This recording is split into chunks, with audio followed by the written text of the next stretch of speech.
최익신부입니다. 지금 성공회대학교에서 신약 성서학을 가르치고 있습니다. 저희가 지금 비유에 대해서 알아보고 있는데요. 오늘은 겨자씨의 비유, 누룩의 비유, 루카복음서 13장 18절에서 21절까지에 나오는 비유입니다. 이 비유는 이제 아주 작은 겨자씨지만 그게 나중에 큰 나무가 된다. 그 다음에 작은 이제 밀가루 반죽이라고 하더라도 누룩을 집어넣으면 부풀어서 크게 부풀어 오른다. 뭐 이런 내용을 담고 있습니다. 그래서 한번 그 비유를 읽어보도록 하겠습니다. 예수님께서 말씀하셨다. 하느님의 나라는 무엇과 같을까? 그것은 무엇에 비길까? 하느님의 나라는 겨자씨와 같다. 어떤 사람이 그것을 가져다가 자기 정원에 심었다. 그랬더니 자라서 나무가 되어 하늘의 새들이 그 가지에 깃들였다. 예수님께서 다시 이르셨다. 하느님 나라를 무엇에 비길까? 그것은 누룩과 같다. 어떤 여자가 그것을 가져다가 밀가루 서말 속에 집어넣었더니 마침내 온통 부풀어 올랐다 하는 내용입니다. 뭐 두 가지의 비유인데 이 두 가지 비유가 마치 하나인 짝처럼 이제 들어가 있는 거죠. 우선 겨자씨에 대해서 좀 말씀을 드리겠습니다.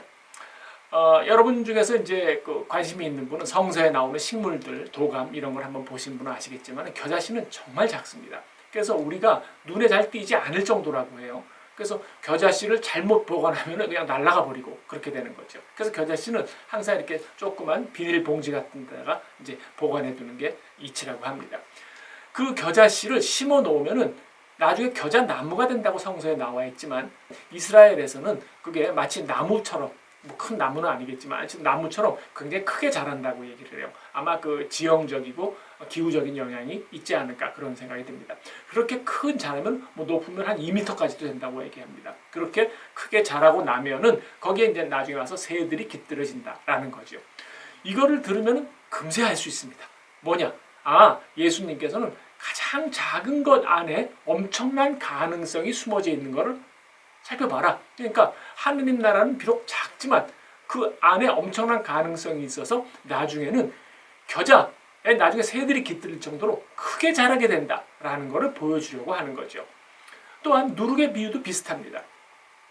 아마 소년 예수님께서도 그 모친 마리아가 그 누룩을 넣어서 밀가루 반죽을 부풀리는 것을 보시지 않았겠습니까? 그래서 예수님께서도 이제 나중에 성장하셔서 어릴 때 기억을 더듬으면서 이 비유를 말씀하셨을지 모릅니다. 뭐 저도 그런 기억이 있습니다. 저 어릴 때만 해도 뭐 지금과 같은 아파트 시설이 아니기 때문에 이제 방구들 보면은 저기 아랫목이 있고 윗목이 있지 않습니까? 윗목으로 차죠. 근데 아랫목은 아주 뜨끈뜨끈해갖고 거기에서는 막 장판이 타고 막 그런 거 혹시 이 이야기를 듣는 분 중에 기억하시는 분이 있을지 모르겠습니다. 그러면 어머니가 이제 밀가루 반죽을 해놓습니다. 밀가루 반죽을 해놓고 거기다가 누룩을 좀 집어넣으면 이스트지요. 집어넣으면은 그 아침이 딱 돼서 깨보면은 그 누룩이 요만했던 게 아주 크게 부풀어 있는 거를 저도 어릴 때 몇 번 봤습니다. 그러니까 아마 예수님께서도 그런 걸 보셨을지 모르죠. 그렇게 딱 만들어지면은 그거 갖고 이제 뭐 수제비도 하고 그 다음에 뭐 칼국수도 하고 아주 어릴 때 맛있게 먹었던 기억이 나는데 예수님도 아마 어릴 적에 그런 기억을 되살렸을지 모릅니다. 그러니까 누룩이라는 거는 얼마 안 되는 거죠. 그렇지만 딱 들어가면은 그 누룩이 크게 부풀게 한다라는 거. 아마 예수님의 말씀을 들었던 사람들 중에서 이 비유가 도저히 무슨 말인지 모르겠다 하는 사람은 없었을 겁니다. 우리는 비록 아주 작은 것을 보고 작은 것이라고는 별것도 아닌 거라고 취급을 하지만 실제로 그 안에는 큰 가능성이 있어서 나중에 겨자가 돼서 크게 자라서 새들이 깃들일 정도가 되고 그 다음에 밀가루 반죽을 부풀어 올라서 그거를 잘 요리를 해서 우리 입에도 들어온다라는 거. 그걸 통해서 예수님께서 자연스럽게 말씀하시는 거죠. 근데 가끔 제 강의를 듣는 사람 중에 그런 경우가 있습니다. 그 겨자씨라는 게 진짜로 여기서는 예수님께서는 최상급을 써서 가장 작다고 얘기를 했지요. 그렇죠? 그게 헬라어 표현을 보면 최상급 표현입니다. 그런데 겨자씨보다 더 작은 씨도 있지 않나요? 그렇게 물어보는 사람들이 있습니다. 그러면 제가 아주 답답하지요. 왜냐하면 성서라는 거는 과학 교과서라든가 생물 도감이 아니지 않습니까? 그러니까 여기에서 예수님께서 작은 겨자씨를 들었는데 어떻게 하느님의 아들인 분이 그 겨자씨보다 더 작은 씨가 있다는 걸 모르느냐라고 하는 경우는 신경질 나고 짜증나는 그런 하지만 이제 예수님께서 이걸 통해서 대조의 이치, 그러니까 아주 작은 거지만 크게 성장한다라는 그런 대조의 이치를 설명하려고 하는 거죠. 하느님 나라는 마치 그와 같다는 겁니다. 우리가 지금 비록 보기에는 그것이 너무 작아서 그것이 성장할지 클지에 대해서 알지 못하죠. 하지만 그 안에 이미 엄청난 가능성이 숨어 있어서 앞으로 하느님 나라는 크게 성장할 것이다 라는 예수님의 말씀이죠. 예수님이 갖고 있었던 확신은 정말 맞아떨어졌습니다. 그래서 예수님이 부활 승천한 다음에 하느님의 복음이 점점 커져서 전 세계에 다 퍼지지 않았습니까? 아마 예수님은 그런 가능성을 미리 보셨을지 모르죠. 제가 이거를 어떻게 이해를 해야 할까라는 거를 좀 생각을 해봤습니다.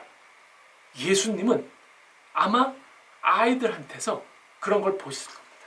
그래서 아이들이 예수님 주변에 몰려오고 했을 때 그 아이들 한 명 한 명에게서 이 아이들이 장차 어떤 가능성을 가진 사람으로 자라게 될 것인가를 미리 보시지 않았겠습니까? 우리 인간의 눈은 닫혀 있어서 그걸 보지 못합니다. 하지만 예수님은 겨자씨 속에 숨은 어마어마한 가능성을 미리 짐작해서 보시는 분이죠. 저는 예수님이 갖고 있었던 통찰에 아주 감탄을 할 뿐입니다. 인간은 못 보죠. 하지만 예수님은 아주 작은 것 안에 들어있는 그런 엄청난 폭발적인 가능성을 봤다. 그렇게 말씀드릴 수가 있겠습니다. 사실 이거에 대해서는 해석이 다양합니다. 그래서 해석 몇 가지를 좀 읽어보도록 하겠습니다. 그래서 이를테면 이런 거죠. 하느님 나라가 엄청난 위력을 갖고 있으니까 명심하고 아주 조심해서 하루하루를 열심히 남을 위하여서 살아라 라고 하면은 윤리적인 해석이 되겠습니다. 그리고 하느님 나라 운동을 펼치면서 지금 비록 회의에 빠질 수 있다. 그러나 결코 실망하지 말아라. 겨자처럼 나중에 반드시 큰 결과를 내게 되리라. 그러면 이거는 종교 사회학적인 분석이 되겠습니다. 그런가 하면은 하느님 나라는 예수님의 언행을 통해서 시작되었고 종국에는 엄청난 완성을 보게 되리라 라고 하는 것은 종말론적인 시각이 되겠죠.